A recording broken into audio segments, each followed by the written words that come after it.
You're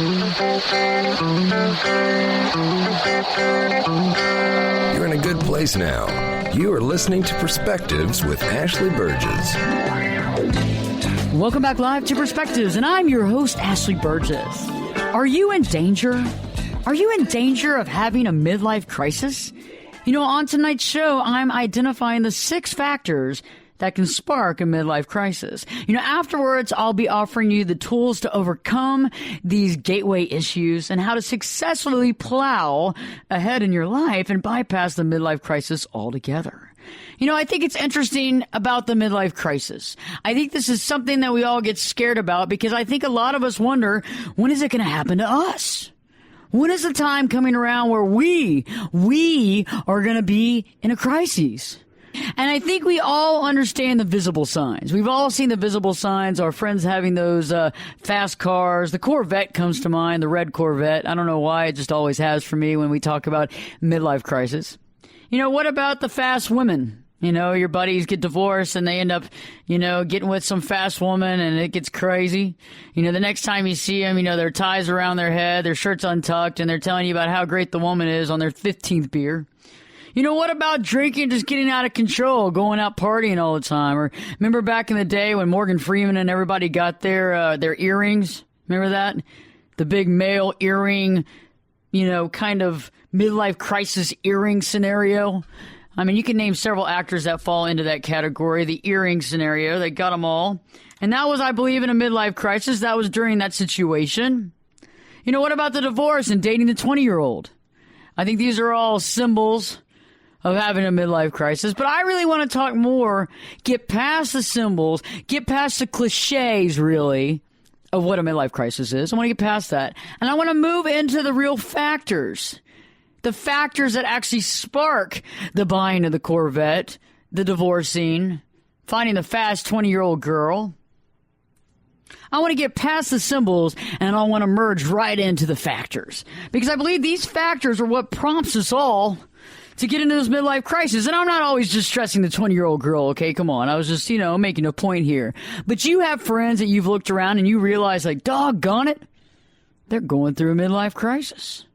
Wonder if that's ever going to happen to me. You know, the human condition is a funny thing because we never really think about things happening to us, do we? It's always happening to them. Oh, look at poor so-and-so. You know, his life is totally screwed up. I mean, you all know what I'm talking about. Everybody listening has a friend right now that you see them. They're going through the crisis. They look screwed up all the time. They look like they're half there, you know? And every time you ask them how they're doing, oh, life's great, life's great, life's great. Life couldn't be better. You know, life couldn't be better. If you get them, you know, after they've had more beers than usual, they might tell you that the girl that they're with is kicking their butt and they're barely holding on, but they're having a fun time. And so let's talk about those 6 factors. You know, the first factor that I like to talk about is experiencing burnout. Burnout. I mean, how many of us listening and talking tonight have dealt with burnout? Burnout in the career. You know, burnout in your career is a rough one. Because a lot of us worked really hard to get where we are. We care to a degree about where we are. We wouldn't be working there. And, you know, over time, things kind of get not so cool or, you know, it just starts wearing on you. And I think one of the biggest factors that you're about to hit a midlife crisis is immediate burnout. It's like you wake up one day and you go, what in the heck am I doing? I hate my job. I don't like the people I work with. I don't really know where I'm going with this. I had a great idea when I started, and now I don't even remember what that was. I'm torn. I don't know what to do. And I think there's a lot of people out there, you know, including a lot of people listening right now that are experiencing massive burnout. I mean, that's the thing about life is that we have to do a lot of the same things over and over again, and we're hoping that we don't get burnt out over it. And that's true. It's hard not to get burnt out.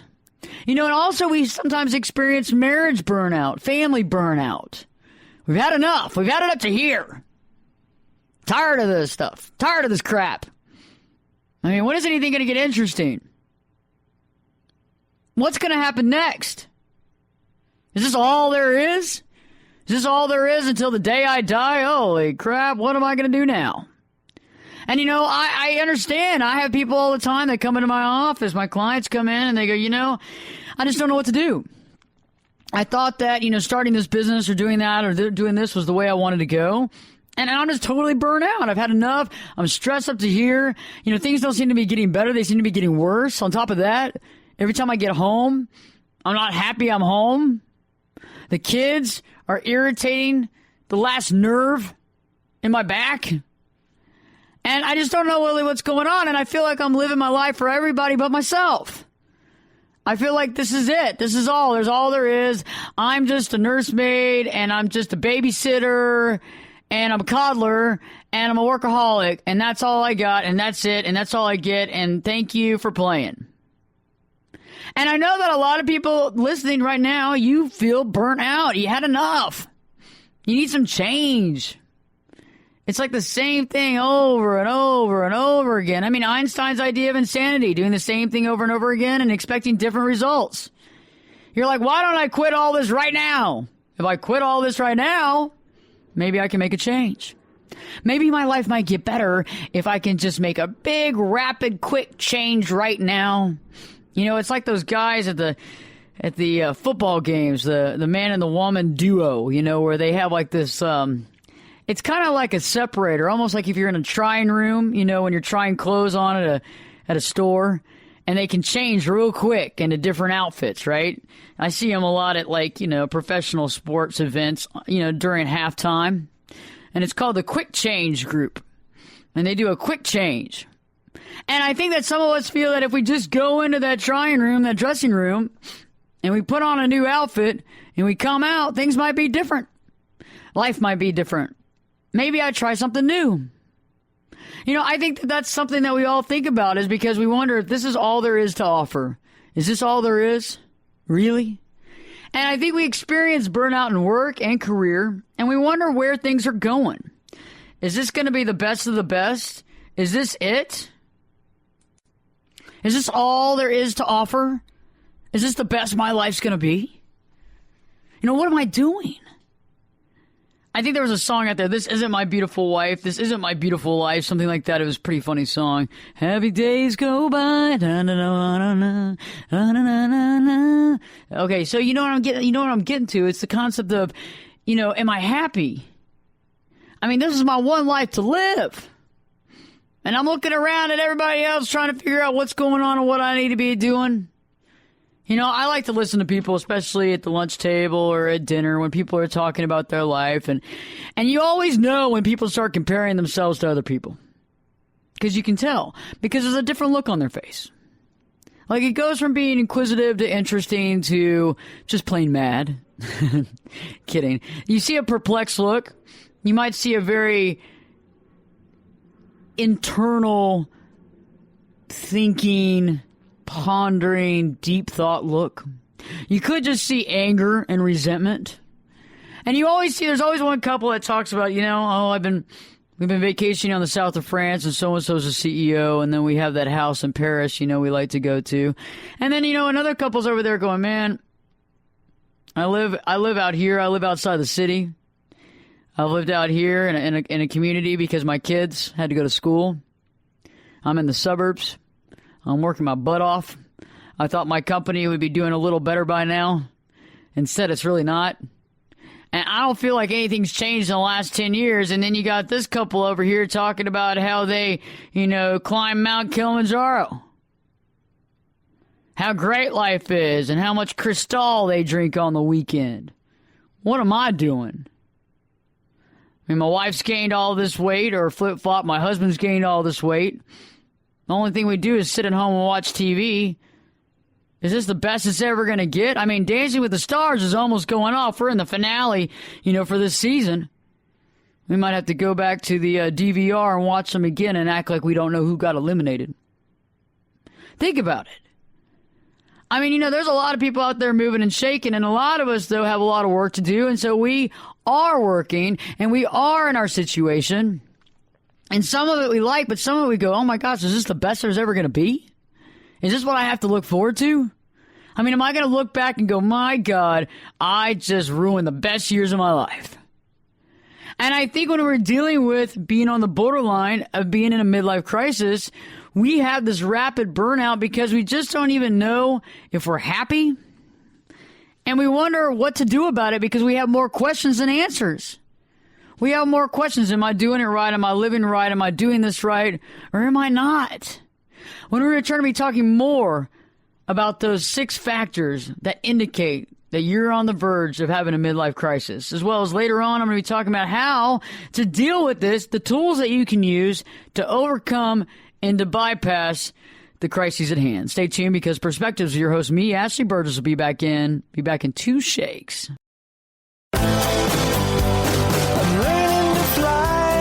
Turn it up and jump in the deep end on Perspectives. Now, here's Ashley. Welcome back live to Perspectives, and I'm your host, Ashley Burgess. Are you in danger of having a midlife crisis? Tonight I'm identifying the 6 factors that can spark a midlife crisis. Later on, I'll be actually talking about the issues and how to successfully plow ahead in your life and how to find happiness and how to bypass that midlife crisis altogether. And earlier in the first segment, we were talking about the symbols of a midlife crisis. What things come to mind is a Corvette, red Corvette, fast cars, fast women, lots of drinking, going crazy like you were back in high school or college and reliving this whole thing over again. And I think those are the kind of the symbols, the outward symbols of when we identify somebody as having a midlife crisis. But we don't really think about what's going on internally in our mind or what's going on internally in someone else's mind. And I think able to identify if you're in danger of having a midlife crisis, we need to talk about these major factors. And we talked about the idea of experiencing a burnout. Burnout is a big deal, whether it's in a career burnout or relationship, marriage burnout, family burnout. I mean, heck, when you do something for years and years and years at a time, there's got to be a little bit of burnout here and there at some point in time, and we have to sit there and refocus it or figure out what to do with it. And there's some burnout that I don't know if you can come back from. I think there's some of it that we just have to sit there and realize what is it that we need to do next and take a change and move on. However, when we're facing a crisis, we have a tendency of wanting to jump into the next thing. We don't really think about it. We don't really think about the consequences. We're going to jump on out of here. Got to get out. Got to move on. Got to do what I got to do. I got to move and shake. I'm a mover and a shaker, and I like to fly by the seat of my pants. I'm a fly by the seat of my pants kind of gal. That's how it gets when you're in a midlife crisis. So let's talk the next factor that indicates that you might be on the verge and in danger of having a midlife crisis is you're feeling as though your best years are behind you. You heard me. You're feeling as though your best years are behind you. Wow, that's a big one. It's a lot like in high school. I have some friends that were like the high school jocks. They were the high school football team. They were the guys that every girl wanted to date. And some of those guys went on to college and play football. And a few of those guys left college and went pro. But I only know 2 guys out of my high school that went pro. And I know about 15 guys that went into college, got scholarships. And the rest of them, the last days they played football was in high school. And I think that when you feel as though your best years of your life are kind of passed you by, you have that same feeling as the jocks in high school that didn't sign the dotted line with the college they wanted to for a 4-year scholarship. And fast forward that, for the guys that played in college and wanted to play pro really bad, the same guys that didn't get drafted. That, to me, is a feeling of your best years behind you. I mean, it also reminds me of, kid actors. Think about kid actors. You're an actor. Everybody knows you at the age of 6, 5. Look at some of these kids, like the Olsen twins. I mean, there was recently a situation that took place with Everybody Loves Raymond twin. But think about these kids. They have all this fame at such an early age. And then, let's just say that they fall out of fame. Best years of their lives behind them, they feel. What are they going to do next? What's new? Where's their life going to take them? And I think that a lot of us might fall into this trap because it can feel overwhelming. It really can. Because we've gotten all the way to this age, and I think that midlife crisis can come at different various ages. I don't think there's a prescription of, okay, 40 years old, tag them and bag them. I don't think it's 50 either. I think it can happen almost any time of your life. And I think that it can happen when we have a lot of questions about the direction we want to go. Where are we heading? Where do we want to go? It's kind of like when I talk to kids and they tell me that they're majoring in business administration. Not that there's anything wrong with majoring in business administration. That's fine. I'm not sitting there talking crap about business administration, but I'm saying, I go, why? Why business administration? Well, seemed like the right thing to do. I mean, I'm not going to make any money in the art scene, so I might as well do something in business administration. And it's that same feeling as you follow this protocol, this prescription for supposed success. And then later on down the road, you wonder where all the good years went. And I think some of us fell into that where we didn't know what to do. And so we did what we thought was the smart thing to do. We did what we thought everybody else wanted us to do. We did what we thought would cause the least amount of strife and the most amount of payout. And I think we get to a certain age where we realize that maybe we didn't choose it because we loved it. We might have known that a long time ago. But then we wonder, is there anything gratifying about what we're doing? And when you start questioning a lot of things, you start worrying and you start looking back to all the years of your life and saying, what have I done? I could have switched all this.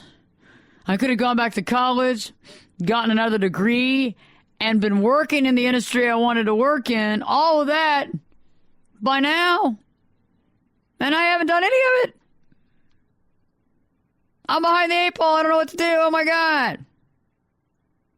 And I think that a lot of times we feel as though the best years of our lives have gone by us because we compare ourselves to other people. That's just human nature. How successful so-and-so is. We all have that major successful friend. You know what I'm talking about. You know who I'm talking about. The one that seems to always have the best career. Everybody knows them. They're so successful. Life seems so good for them. And you're trying to, compete. But, we can't compete with that because, we have no idea what that person's life is about. And we have no idea if we would even like to be in that life. And I think, let's go a step further, I think it's really interesting, too, because a lot of times I wonder if feeling as though the best years of our lives are behind us, is that because we feel like we haven't done enough? The I haven't done enough in my life deal. You know what I'm saying? Where you kind of go, man, maybe I didn't live as much as I could have. Maybe I didn't enjoy as much as I could have. Maybe I didn't learn as much as I could have. Maybe I didn't put myself out there. Maybe I'm just here and I could have done all that, and instead I'm stuck out here in the suburbs dealing with life when I could be, sailing in Greece. Who knows? And when we feel like the best years of our lives are behind us, we start, looking at the way we look, checking the visibility. How does my face look? How many wrinkles can I count? Are there crow's feet? Oh, God, not crow's feet. Oh, God. I might have to go see the doctor in a couple of days and see what they can do for me, because the best years of my life are behind me. And I think we have to sit there and reconfigure, honestly, what do the best years of our lives mean? I have a friend of mine that we used to hang out when we were younger, and we were crazy. We were absolutely crazy.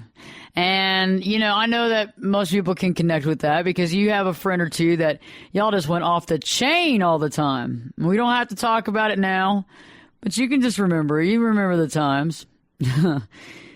And the other day, we were talking, and at the end of the conversation, we laugh. And at the end of the conversation, she was like, man, those were the best years. I'd give anything to relive that again.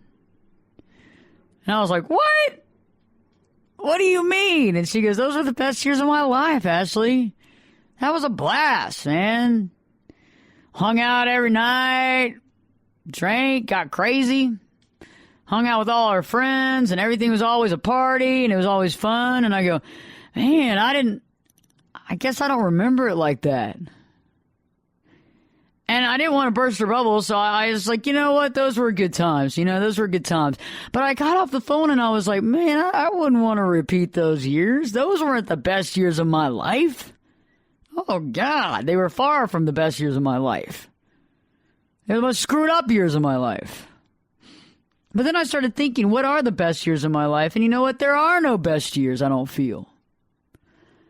I just don't feel like there are any best years. I think we have to keep looking at life as though every year and every day is going to be great.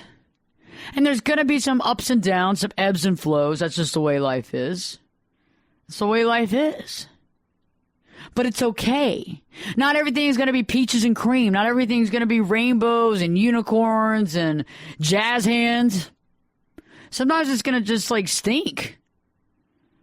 But for the most part, I started thinking about that. I was like, have I ever had the best years of my life? And no. I think these are the great years, but I don't think they're the best years. I think the best is yet to come. I got to believe that. And I know it, and I think all of us know it to a degree, that the best is still to come. But we have to be healthy, honest with ourselves, and able to acknowledge that. Because that's a part of life. I think it's easy for us to label those are the best years of our life because maybe we were going crazy or having fun. But I think that when we do that, we do ourselves a disservice. Because we basically take ourselves out of the present moment, and all of a sudden we moved ourselves into the past moment, and now the present can never be as good as the past because the past was what? The best years of our life. Those are some strong words there. When we return, we're going to be talking more about the best years of our lives, as well as getting into the third factor, our goals not satisfied, is another leading reason why we might be facing a midlife crisis. Stay tuned because Perspectives with your host, me, Ashley Burgess, will be back this time in 2 shakes.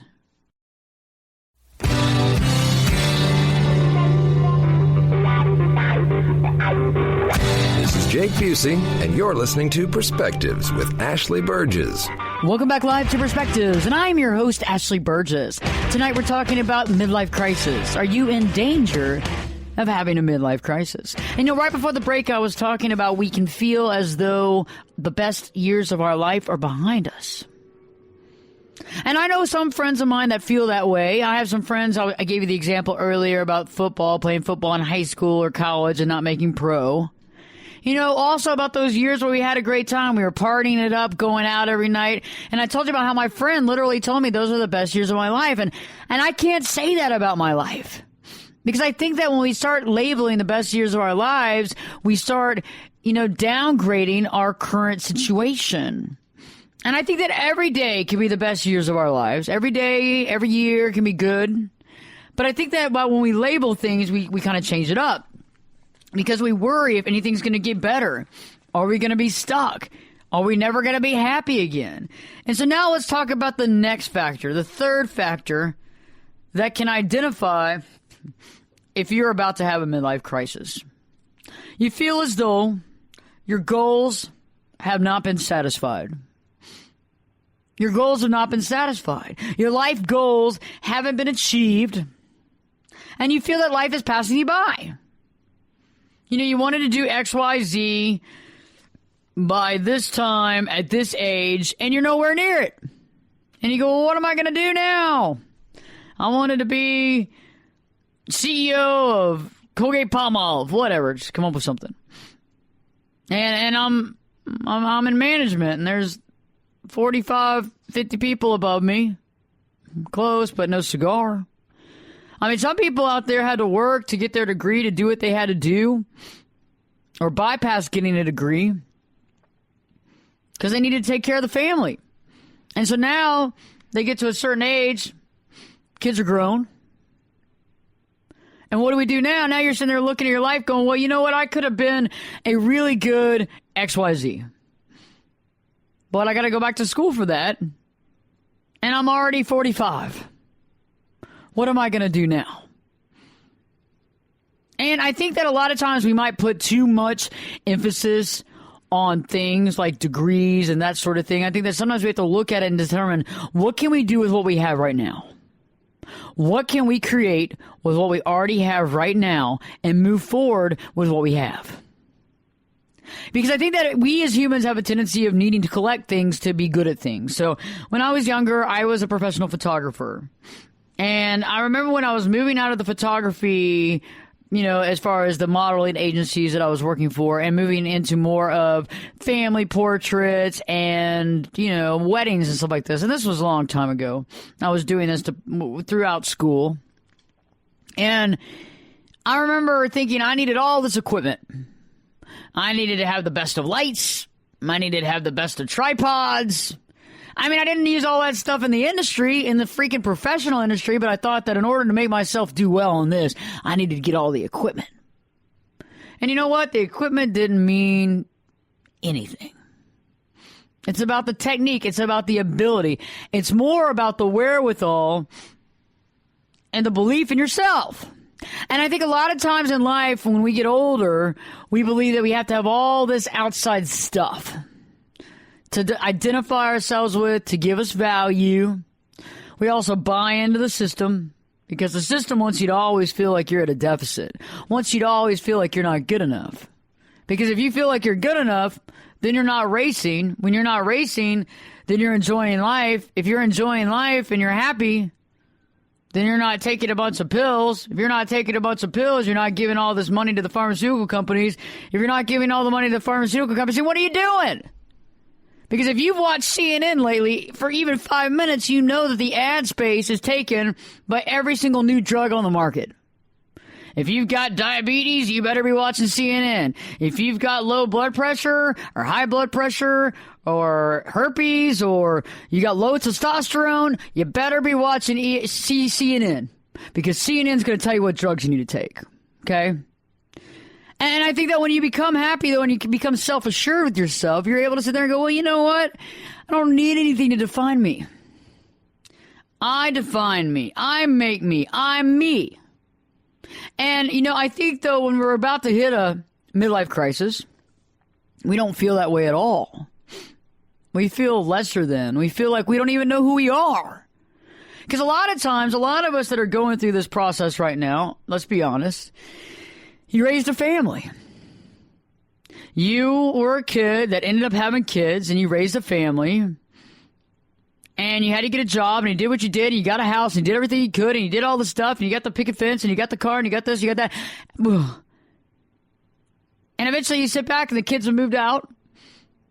They occasionally see mom and dad when they need something. You know, if you got younger kids, like 18, 19, they come back and do their laundry, and most of them, you know, they got their own family, and then you're sitting there going, well, gosh, Lee, here's the wife and I hanging out at the house. Huh.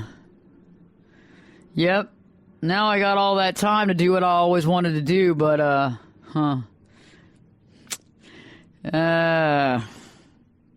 you know, it's almost like thinking about having a baby again. Think about it. Once all the children move out of the house, it's like thinking about having another child. Okay? Because it can be kind of overwhelming. Because, you know, if you had another baby, that's another 18 years in the house at least.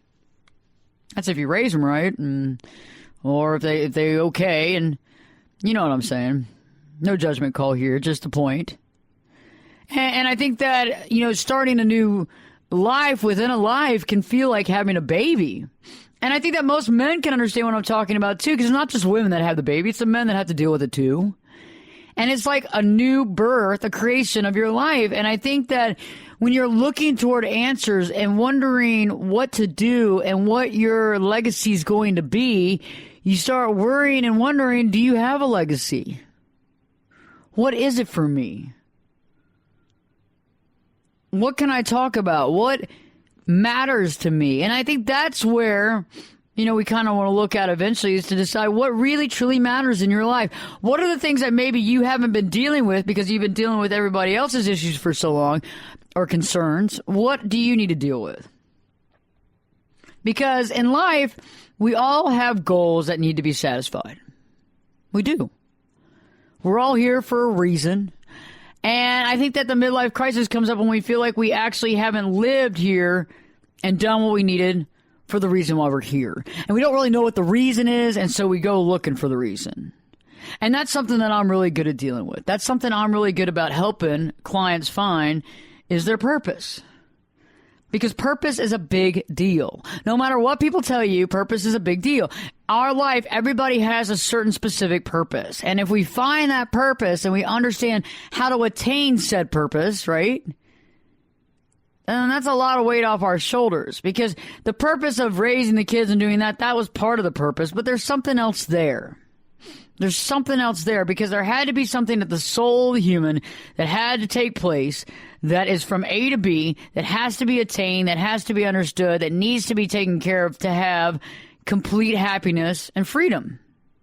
Because when we figure out our purpose and we understand the direction we're supposed to go, and there will be questions here and there to make sure if we're still following purpose, we're still going on the line of sight, if we're still following where we need to follow.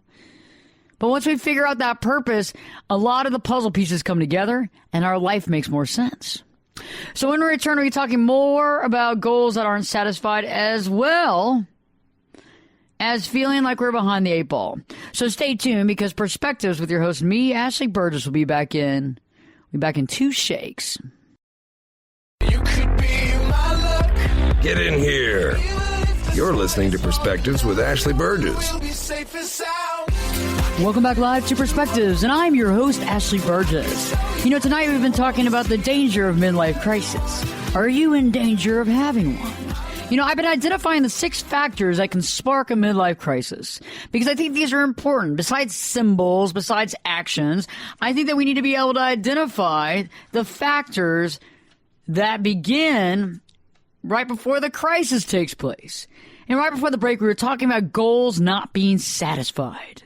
You know, are the life goals that we haven't achieved? We feel like life is passing us by. You know, I wanted to be at XYZ by this time.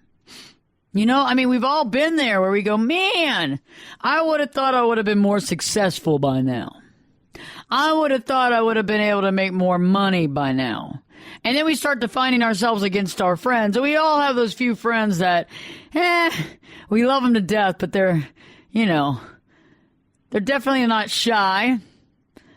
And they definitely boast and brag. You know, I have a friend of mine, God bless him, love him to death, but every time he makes another expenditure, he goes and tells me about it and tells me about how much he paid.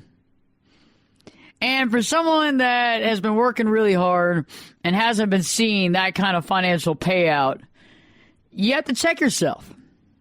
You got to check yourself. You got to just let it lie. You got to let it go.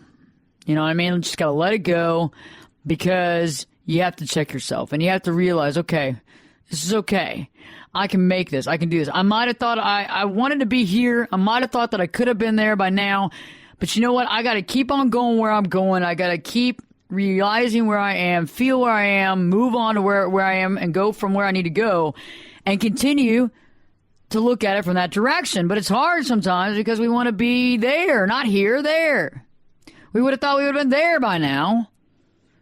And that can be difficult. You know, the next factor that kind of is key to the onslaught of the midlife crisis is that we feel that life is passing us by. We feel behind the 8 ball.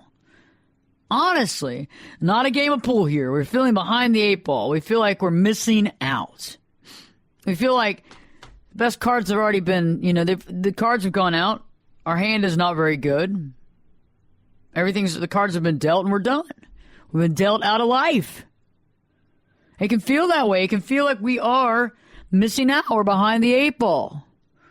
What are all our friends doing? But better yet, in our own mind, what were our dreams and aspirations that we had as a kid?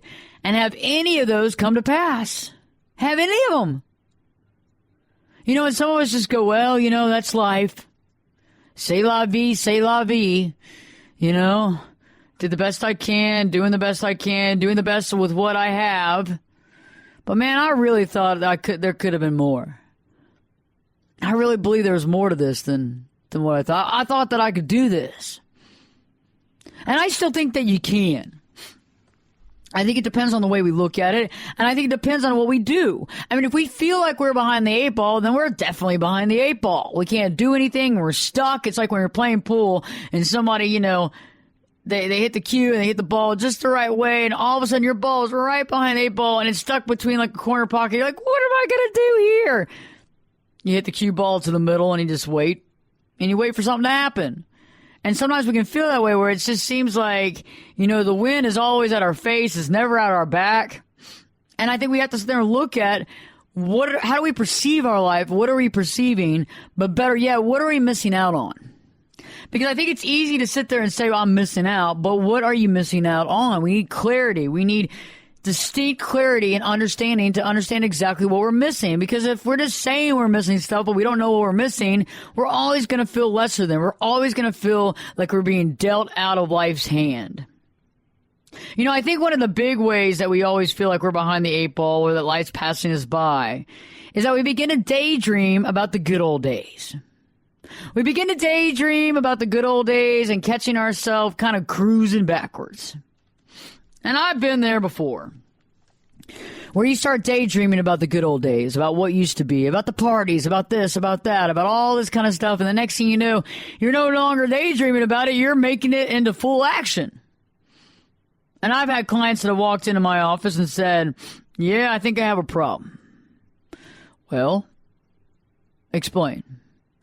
And they'll be like, well, I had one client, this is about a year ago, and it was funny because there was a movie out, I think it had Will Ferrell in it, and Luke Wilson, and they go back to college, and they start a fraternity, and the movie's name is called Old School. Old School. And it is a funny show. It's one of the favorites, I think. And this client came in and said, you know what? I've been living vicariously through my college years. I've been thinking about it. I catch myself daydreaming about it. I've recently been going out to pubs around my area after work. And I've been recently hanging out with a younger crowd. And I'm like, well, that's good. I mean, hanging out with younger people is a good thing because it gets your energy going again. You start having more fun again. And he was like, so how young is too young? And I said, well, I really hate to define age. I really just don't think that. I think age is just a number, and I think we have to put that in perspective. But then I was kind of like, now you got me interested. How young are you talking? He's like, 19?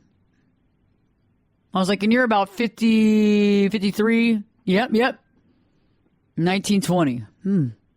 So what's been going on? Well, I've been kind of hanging out. That movie Old School kind of reminds me. I've been kind of going to some of the fraternity parties, some of the mixers, not the official college mixers, but they have mixers off campus at these various bars. And I've just been hanging out, having a good time. It's like old school. I go, so how was the wife taking all this?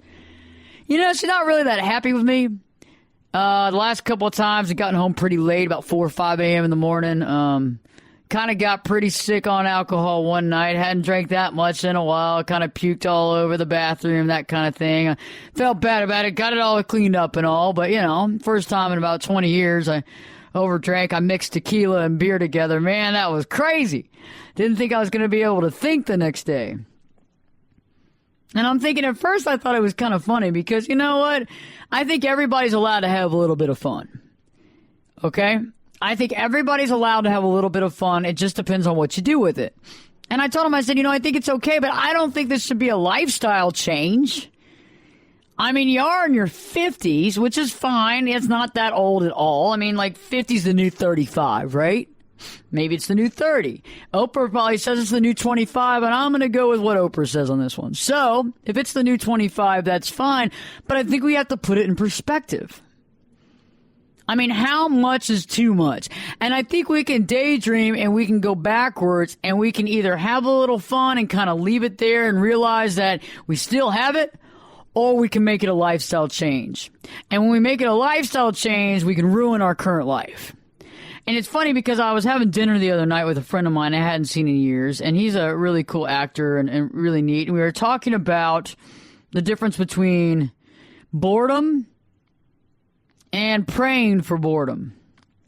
And I was thinking about a situation that happened with some friends of mine, and long story short, but, a friend of mine, another friend of mine, both married, ended up having sex together and got the other one pregnant. And it's a long story, but everybody's still in their separate marriages, and it's a crazy situation.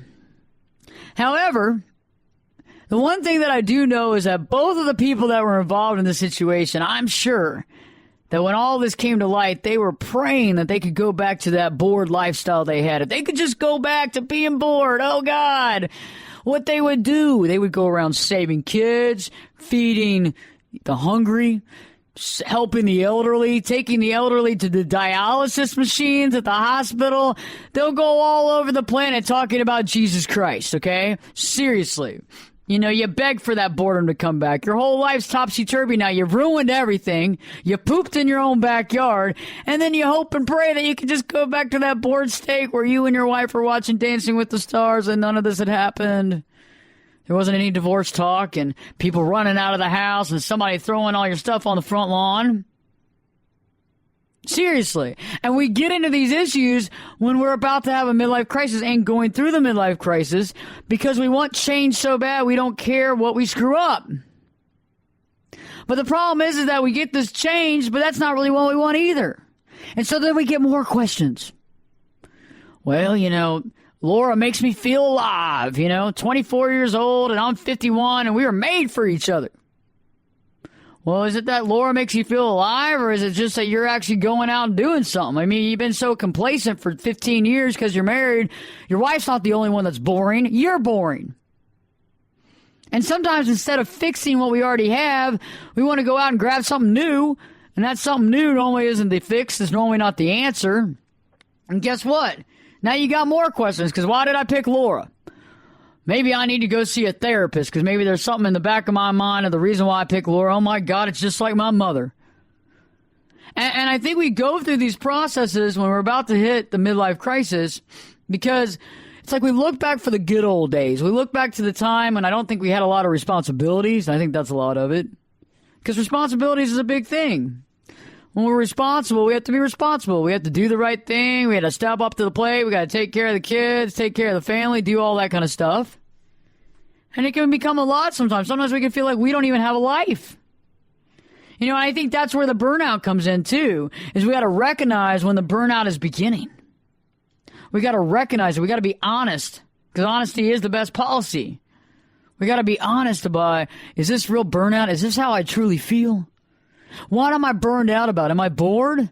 Can I make changes? Can I reestablish this relation? Can I make this better? All interesting questions. When we return, we'll be talking more about these 6 factors that can spark a midlife crisis. And later on, I'm going to be helping everybody find a successful path to bypass this roadblock I like to call midlife crisis. Stay tuned, because Perspectives with your host, me, Ashley Burgess, will be back this time in 2 shades. You're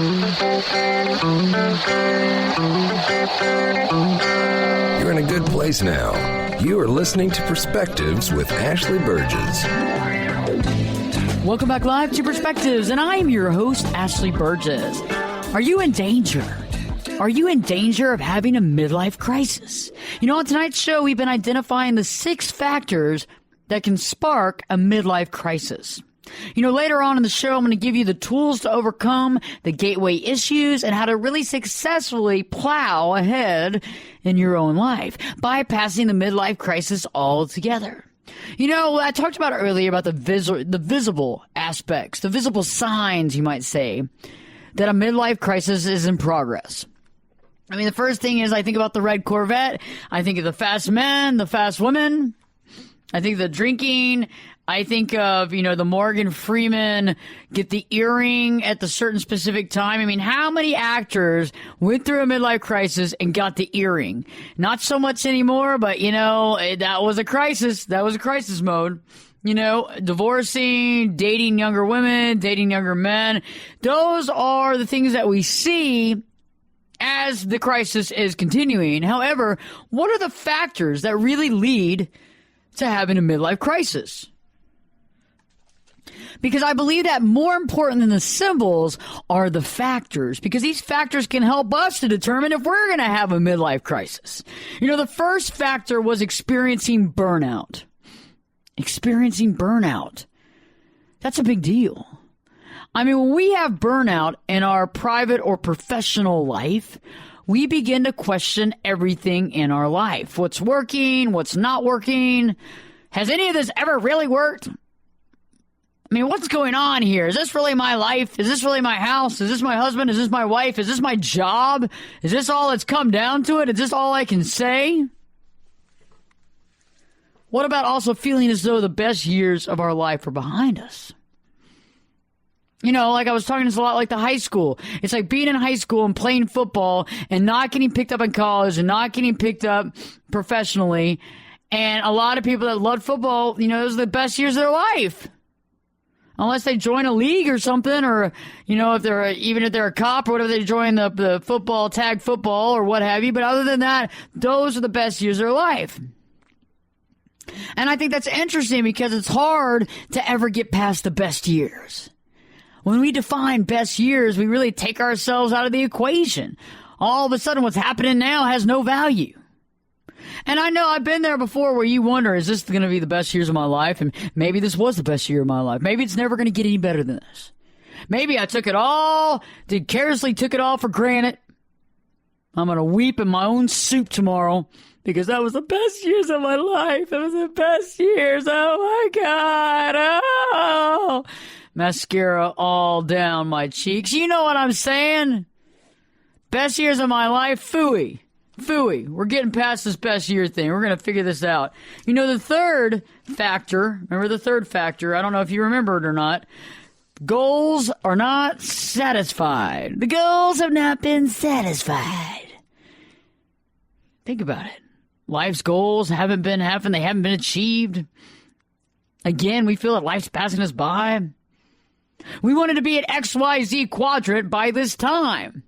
Doggone it, it's 2015, almost 2016.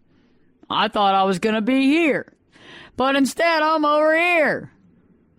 This is insane. I've been working my butt off for 20 years, and I'm still right here. Midlife crisis is about to happen. It's about to happen. Wee, wee, wee, wee, wee, wee. Wah, wah, wah. Sounds like a baby and a police siren. I don't know about that. But anyway, think about that. The fourth one was feeling that we're behind the eight ball. Feeling that we're behind the eight ball, that we're kind of like wedged into a situation. And I like to use this analogy because when you are behind the eight ball in a game of pool, you're kind of stuck. You feel like you're stuck in life. And that's it, is that when you feel like you're behind the eight ball, you feel like you're stuck. You feel like you've kind of been dealt a not so good bill of goods. Like it's always like everybody always seems to be doing better. We're stuck. We're not moving. We're not progressing. We're stuck. And I think that that's inherently a problematic situation. I also feel that when we feel stuck, we do crazy things. You know how everybody says, when you get pushed into a corner, you're like a tiger fighting your way out of it. Well, you know what? I don't like to get pushed in the corner. And, nobody puts baby in the corner. But I'll tell you one thing, is that we can put ourselves in the corner. Can't we? We're good at being our worst enemy. We're good at being our worst judges. We're good at putting ourselves down. We don't need our mother-in-law to put us down. We can do it for ourselves, right? But you know what I'm saying? If anybody's going to put ourselves in the corner, it's ourselves. We wedged ourselves there. We stuck ourselves there. It was a comfortable corner at one point in time. The corner is no longer comfortable anymore. There's something wedging into my butt, and I think my underwear is coming up. I don't know what's going on. My panties are rising. What's happening here? And no, it's true. We get stuck. What about number 5? Bucket number 5. We feel like we're missing out on life. We feel like everybody else has got a good beat on things, that everybody else knows what they're doing, that we got to be missing out on the best years of our lives because everybody else has got to be living a better life than us. We're missing out. Just plain old missing out. Nothing good going to come out of this. Might as well just take up smoking and sit at the front lawn and hang out for a while because you know what? That's as good as it's going to get. Well, when we feel like we're missing out, we got to figure out what are we actually missing out on. You know, I used to be one of those people when I was younger. I always thought I was missing something. You know what I'm saying? I always thought I was missing something. Like, there's got to be a bigger party. There's got to be 5 parties going on. I'm missing a party. There's got to be a party. I got to get out there. I got to mix and mingle because I know I'm missing the best party of the year. And eventually I realized I'm not missing the best party of the year. I'm just not. And there's a time when you feel that way, and then there's a time when you have to sit there and analyze, what are you actually thinking you're missing? What are you actually missing? And that's key, because it depends on what's important to you. You know, if getting to Hollywood and doing something's important to you, then great. If raising your family's important to you, great. If going to the next big kegger's important to you, then you got to figure that out as well. That's the way life is. That's how it is. We got to figure out that kind of stuff and put our priorities first and foremost. Number 6, the sixth factor. The sixth sense, really, is daydreaming about the good old days and catching ourselves cruising backwards to relive those good old days. You know, I've done it before where I figured, well, you know, those were some good days. Might as well try it again, see if it lives up to the hype that I've been bringing it up to for the last 3 years that I've been living the hardcore life of responsibilities. You know what I'm talking about. Everybody's had those days where you look back and you go, at first, maybe some of you might cringe because it depends on how good or bad or indifferent or how messed up you were. The other half of you might laugh, a good chuckle, a good giggle. Some of you might not even remember them. But, you know, you think about those kind of things and you go, you know, you start daydreaming. And the daydreaming becomes more so. It takes up more of your time. Start wondering. Start calling up some of the old friends. Seeing what's going on. You know, start finding you in situations. And I have some friends that literally have almost ruined their marriages and everything else over going back down memory lane. Because it seems kind of fun at the time because, you know, we remember those years and those years where we didn't have really responsibilities. And if we did, we weren't responsible anyway, so it didn't really matter. I mean, seriously. I mean, you know, come on. And I think we get back to those and we start, you know, kind of backpedaling a little bit. Sometimes it's occasionally fun. And in the beginning, it might seem really fun, footloose and fancy free and flying by the seat of your pants, kind of, you know, moment to moment. But then there has to become an awakening at some point, a realization. And I think that the want and desire to run away from responsibilities is definitely part of a midlife crisis. And I think a lot of that's because we feel like we never had a childhood. We never grew up. And so for some of us listening tonight, I know that there's some of you out there that either had the life because you were a child actor or you felt like you had that same life as a child actor where you had all these great responsibilities as a child. Your family treated you like an adult. You never got a childhood and you resented that. And I think the same thing applies when we get married very quickly and we have children and we have these responsibilities. We never really had our 20s. You never really got to experience going crazy, going down the street to the bar, you know, having to get carried home Monday through Friday. You know, some people resent that fact. I mean, I have a good friend of mine. He's one of my best friends in the world. He's one of those people that he's got a lot going for him. Everybody loves him. Half of America knows him. And we were talking one time. I was about 18. And he's a little older than me. And we were hanging out and we were having a blast. We were getting into trouble. Let's just leave it at that. And we were getting into trouble. And I remember asking him, I said, you know, I mean, you're older than me. I mean, why are you just now getting into trouble? I mean, it seems to me like, you know, I mean, you're practically 40, and it just seems like you would, I don't know, had already gotten into trouble. And he's like, well, I never got a chance. I was always having to take care of everybody else and do everything and live a specific life. And, you know, it just came a time where I want to have fun. And I don't see why I can't have fun either. And I think it comes a time when people feel like they've never been able to have fun, let loose, let their hair down, have a little bit of fun. And I think that becomes an issue. And I think that can be part of the onset of the midlife crisis. And that can be a problem because the thing is that if you really want to enjoy yourself and have fun, it might not necessarily be that way. But if you've never experienced it, you kind of want to check it out. And I think that the only time that it becomes crisis mode is when you throw off your responsibilities and start ruining your life to experience something you haven't experienced. Because we have to remember that everything should be in moderation. And moderation is a key. And in my latest book, The 10-Day Challenge to Live Your True Life, the 10 days, it's only 10 days. I'm not talking about 365 days and a bunch of follow-ups and check into the sober living home. I'm just saying... The last day is about moderation. It's about we can do a lot of things in life and you can have a lot of fun, but you got to learn how to moderate your life. You got to know how things are sometimes extreme because some of us have a tendency of taking everything to an extreme. Heck, I have a friend of mine that was addicted to M&Ms. Okay? Big deal here. You could be addicted to anything. You can take anything to an extreme. But that's part of the midlife crisis. So in return, we're going to be talking about the actual things that you can do to successfully bypass your possible midlife crisis. Stay tuned because Perspectives with your host, me, Ashley Burgess, will be back in 2 shakes. Turn it up and jump in the deep end on Perspectives. Now, here's Ashley. Welcome back live to Perspectives, and I'm your host, Ashley Burgess.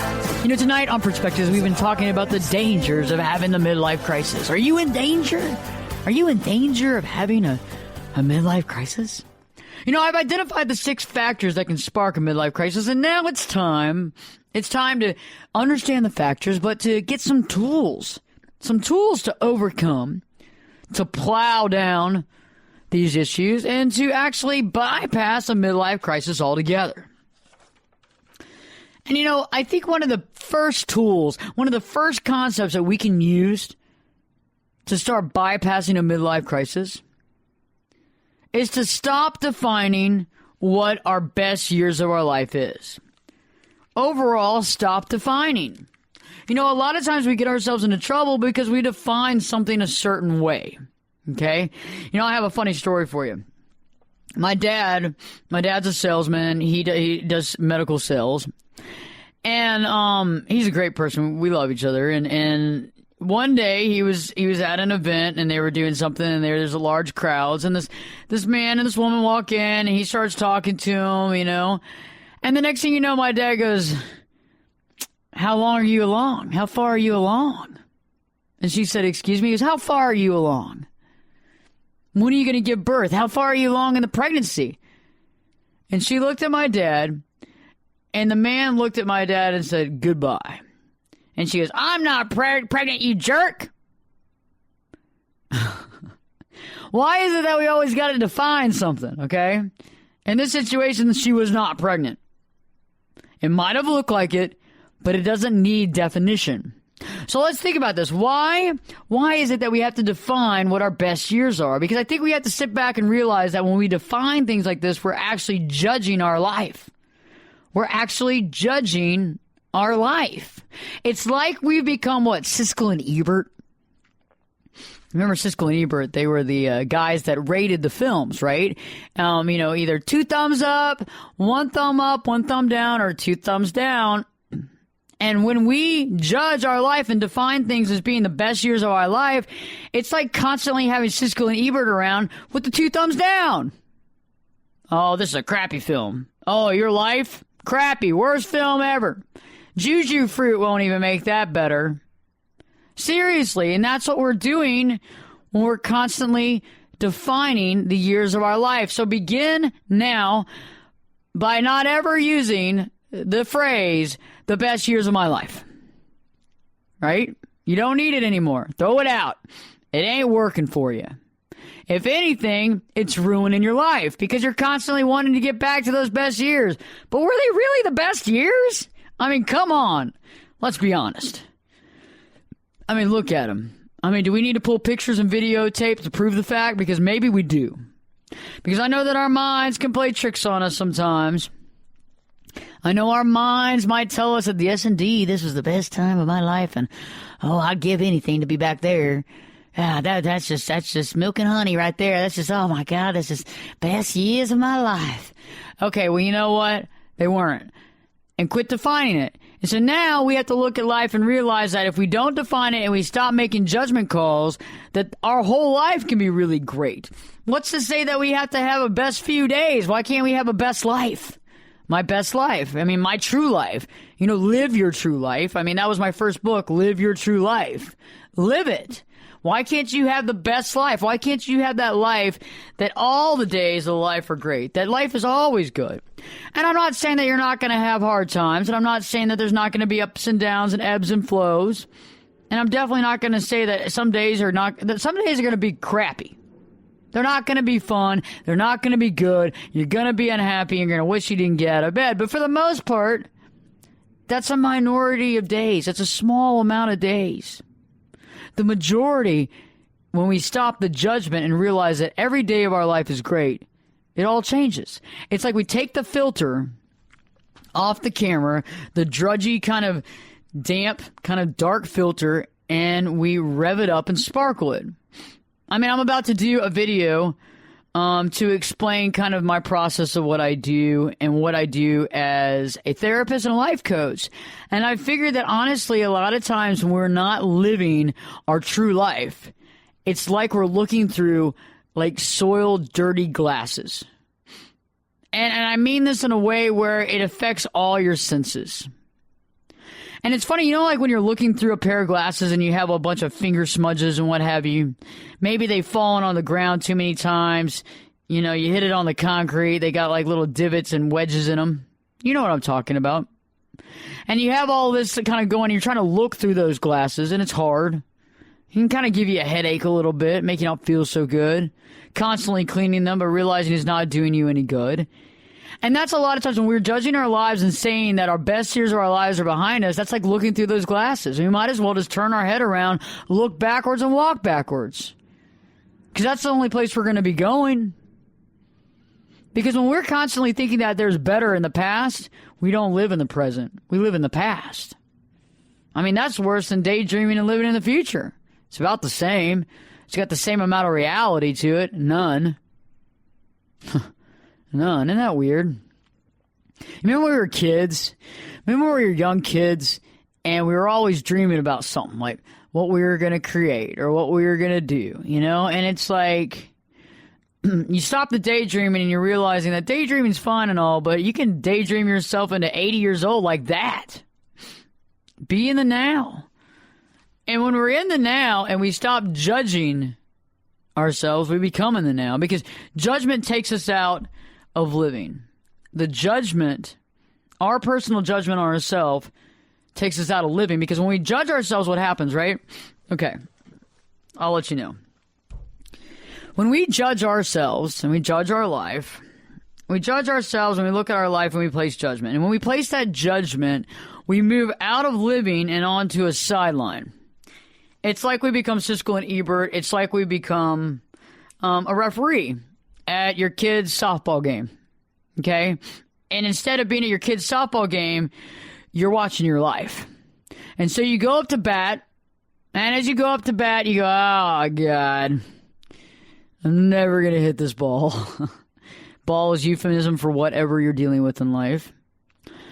And, you know, the ball comes, and you swing at it, and you hit into the dirt, and strike one! And you go, man, Jesus, I shouldn't have even come in today. This is awful. And then eventually, because of all the negative self-talk, we strike out, right? But we already knew we were going to strike out because we'd already prejudged ourselves because we knew we're not good enough. And then we sit back on the sidelines, we stand on the sidelines, and kind of go back to all the things we did wrong. Let's look at our stance. Let's look at the speed that we tried to hit the ball. We didn't even focus. We weren't even looking. We didn't even have any hand coordination, hand and eye coordination. What were we thinking? And a lot of times that's how we live our life, is that we're constantly judging ourselves. We got this negative thought process, this dialogue, this negative broken record type, gets us nowhere, beats us down dialogue. Got that going for us. And we judge ourselves right out of living. And so that is my first concept to talk about tonight, is to stop the judgment. Stop putting judgment and stop defining your life as good or bad or best or worst. It's your life, and be in the moment. And the more we stop defining the moment, the better we are. Because all of a sudden, nothing's good, nothing's bad. It just is. It's just the way it is. And it's amazing because when we say and we define things, it's almost like making a doctrine, and we can't change the doctrine. But this is a really good idea, is to stop putting judgment and labels on your life and start living your life for once. When we return, we'll be talking more about the other things that you can do to bypass a midlife crisis and how you can do it effectively. So stay tuned, because Perspectives with your host, me, Ashley Burgess, will be back in 2 shakes.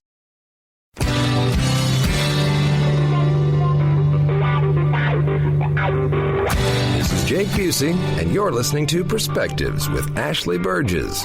Welcome back live to Perspectives, and I'm your host, Ashley Burgess. Are you in danger of having a midlife crisis? We've been identifying the 6 factors that can spark a midlife crisis. And we've been beginning to actually talk about the tools that you can use to overcome these issues and to plow ahead in your life and bypass the midlife crisis really altogether.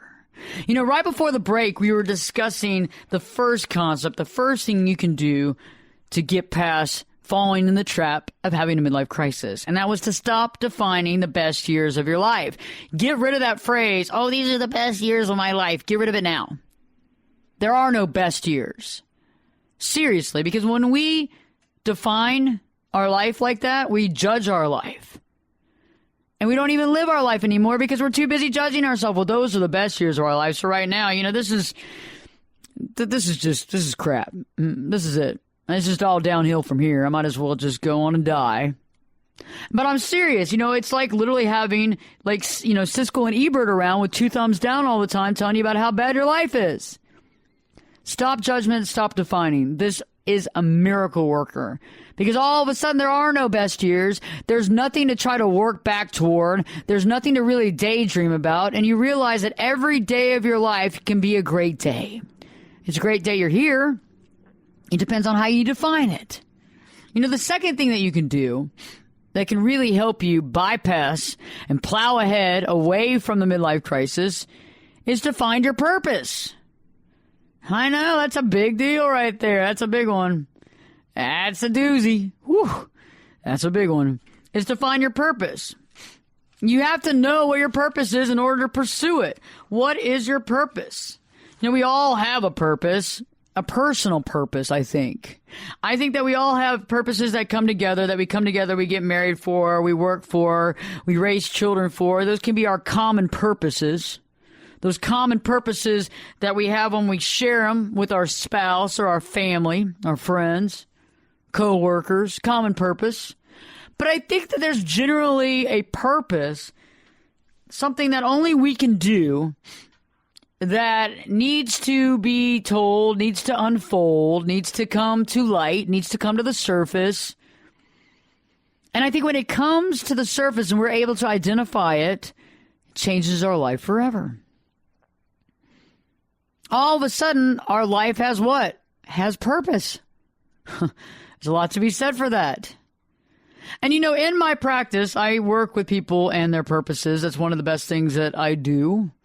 It's one of the quickest things I can do compared to most people out there. And it's just the way it is. There's certain people that know how to find your path. That's why they call me the Pathfinder. And to me, when you find your purpose, you find your path. And the cool thing is that if you're married and you have kids, or you're just married, or you have family, they can walk next to you on a path, but you have your own drummer. And when you find that purpose gives you the beat to play in the drum. So whether your drum happens to be a steel drum, which I think mine is, or yours happens to be some other type of drum, the point is that purpose helps to define self. And not in a judgmental way, but in a formatory, formational, understanding, enlightening, clarity way. All of a sudden, I realize why certain things have happened in my life. All of a sudden, I understand what a lot of this means and why I do what I do. I'm able to grasp things. I'm able to understand. I'm able to see the bigger picture. And in the beginning, when we find purpose, it's not like, oh, glorious purpose, glorious. Oh, it's so glorious. Look at the light. Look at the light. Yes, it's nice to find purpose. But we have to figure out, how do we pursue purpose? If my purpose is XYZ, then how do I plan on finding and grabbing and holding on to XYZ? How do I do it? Figure it out. We got to figure it out together. And purpose is one of those things that I find a lot of my clients have found they fall into a midlife crisis is because they feel like their life has no purpose. Or they know that they have purpose, but they can't figure it out. Or they feel like they're stuck and behind the 8 ball. They feel like they're wedged into something that they're supposed to be their identity, and they don't feel like it's them. I mean, how many people listening right now, you included, is this the exact life that you would have picked? And if it is, that's great. But is there other things that are missing in it? Do you feel sometimes that you're not really jumping up to your purpose? That there might be more of a calling for you? There might be something more there that you can get a lot of fulfillment from. Think about it. There's a lot of things out there, and a lot of times we don't examine it because we feel like, okay, I got this going on and that going on. I can't really add anything else to the mix. But you know what? Purpose is a big deal. And a good way of trying to figure out purpose is to understand maybe the things that you loved as a child. When you're a kid, when you're footloose and fancy-free, maybe 4, 5, 6 years old, what were some of the things that really interest you?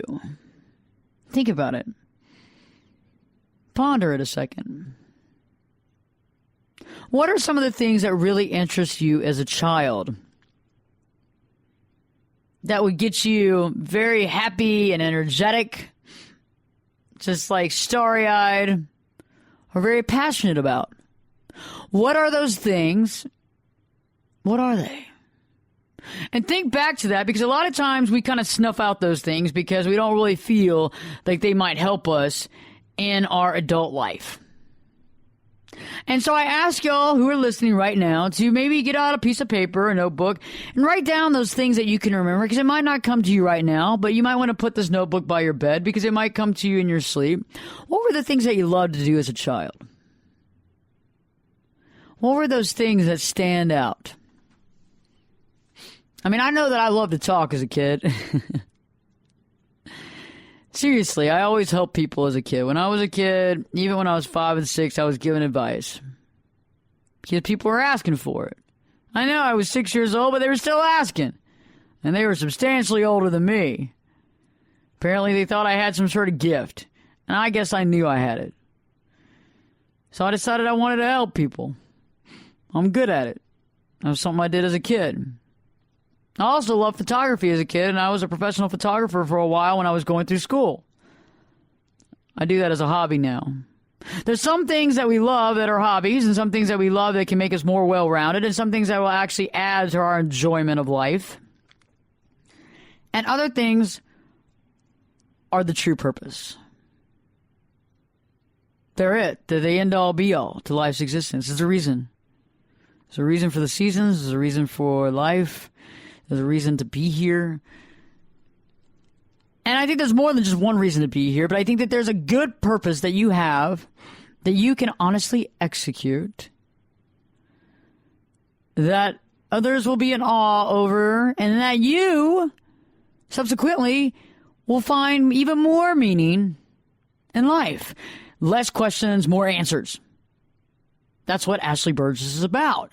That's what Burgess is about, is less questions, more answers constantly. Because who wants more questions? Okay?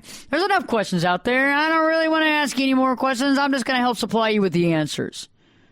Because you know what I'm saying to be truth. You know it. You can feel the difference between lies and truth, and you know that right now you're hearing the truth on Perspectives with Ashley Burgess, where the truth is told in a judgment-free zone 24/7, Sunday through Sunday. Wow.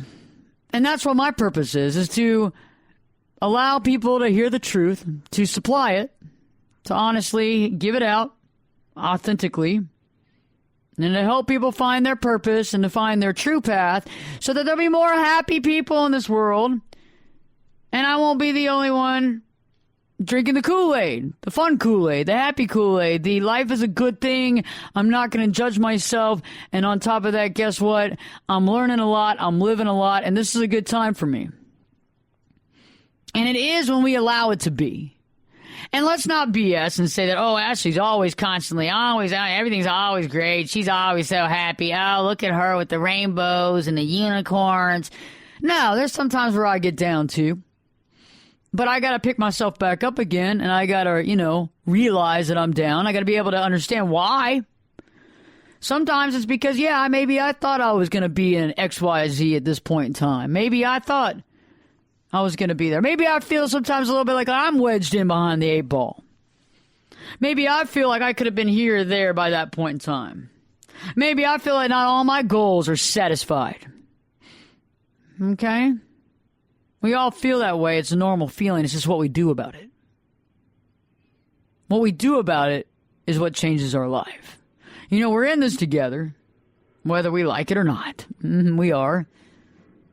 And we got to step up to the plate and realize we're in it together. Let's do what we can and make our life, best life ever. So stay tuned because I'll be giving you the next tips to make sure that you bypass the midlife crisis. Stay tuned because Perspectives with your host, me, Ashley Burgess, will be back in 2 shake. You could be my luck. Get in here. You're listening to Perspectives with Ashley Burgess. We'll be safe and sound.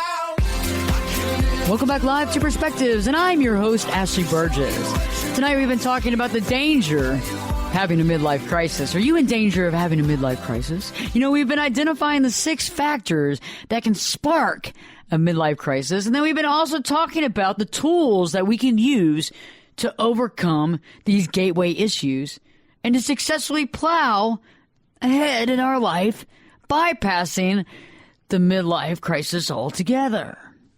And right before the break, we were talking about not defining our best years, getting rid of the judgment in our life, realizing that judgment only causes us to live outside of the now, that actually puts us with 2 thumbs down.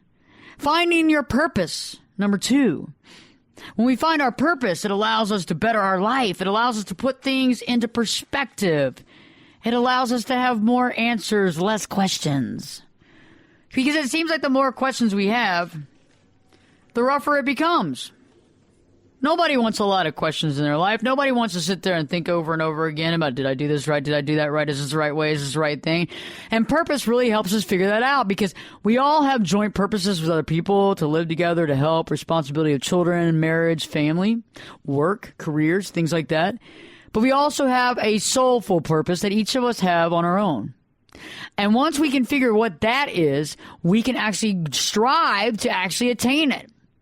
And in that process of understanding, just the understanding part, it changes everything. It changes absolutely everything because we're able to sit there and say, you know what? I get it now. I get it now.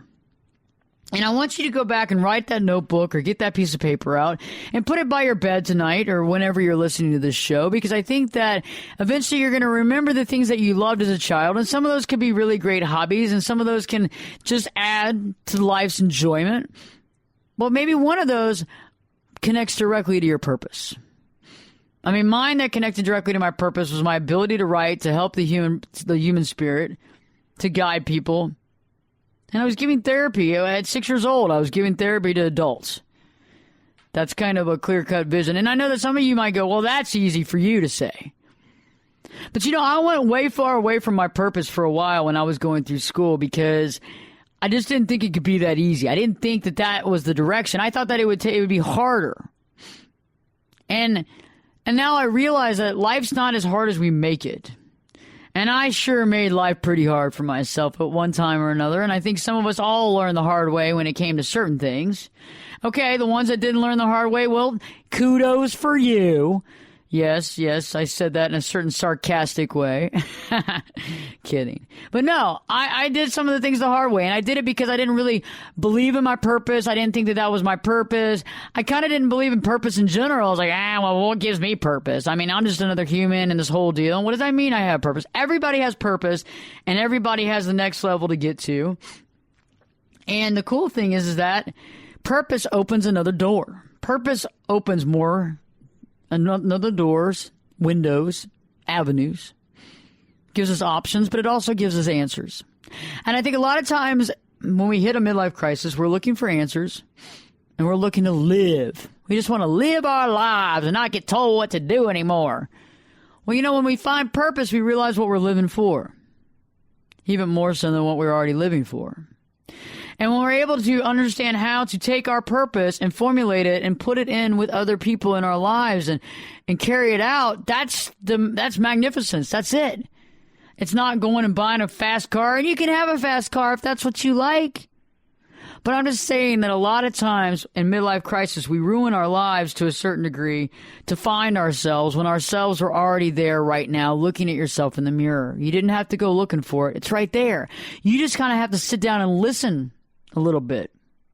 Take some time for yourself. You don't always have to be around people all the time. You can have a little bit of quietness. I'm hoping you're listening to the show and analyzing your life and realizing there's more to life than meets the eye. And guess what? It's pretty cool. Last but not least, a way to bypass the midlife crisis altogether is what I was alluding to, is to get connected to yourself. Get genuinely, honestly, truthfully connected to yourself. Stop the lies, stop the BS, stop the negative self-talk, and I can help you with that. If this show takes you to a certain level, that's great. If you need more help, I'm there. That's what I do, is that we get in and we get you connected to yourself, and I can do that with people, no matter what your age is, no matter what your position of life is. I can help you find yourself. And when you're doing that, you have to realize that you have to eliminate excess pills and potions that you might be taking. You got to realize who you are. Do you have anxiety? Do you have stress? Do you have anger? Where is that anxiety? Where is that stress? Better yet, where is that anger coming from? I mean, we got to pinpoint these things. We got to deal with these things, get past them, refocus, illuminate purpose, and move on. Because life's too short to be stressed out. Life's too short to be anxiety-ridden. And life is way too short to be angry all the time. And there was a time in my life when I was angry. Sure.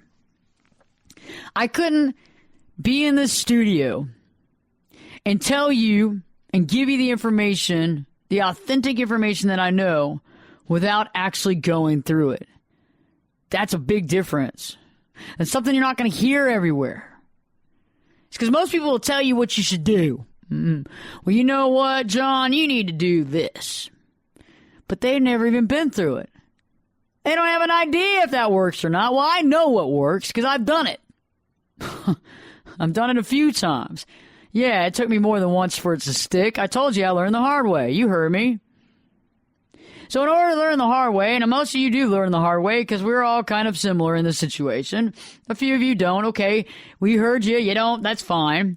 But for everybody that has learned the hard way, you know what it means. We have to learn it ourselves. But it's good sometimes for somebody else to say, hey, I learned it the hard way, and this is what happened. And you might go through this, but that's to be expected. And that's where I come in.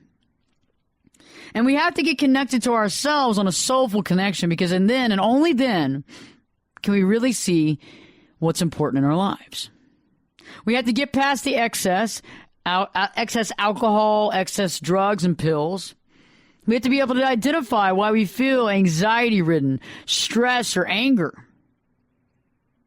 We have to understand where they're coming from, where these emotions and feelings are coming from, and identify them and understand and acknowledge what's happening.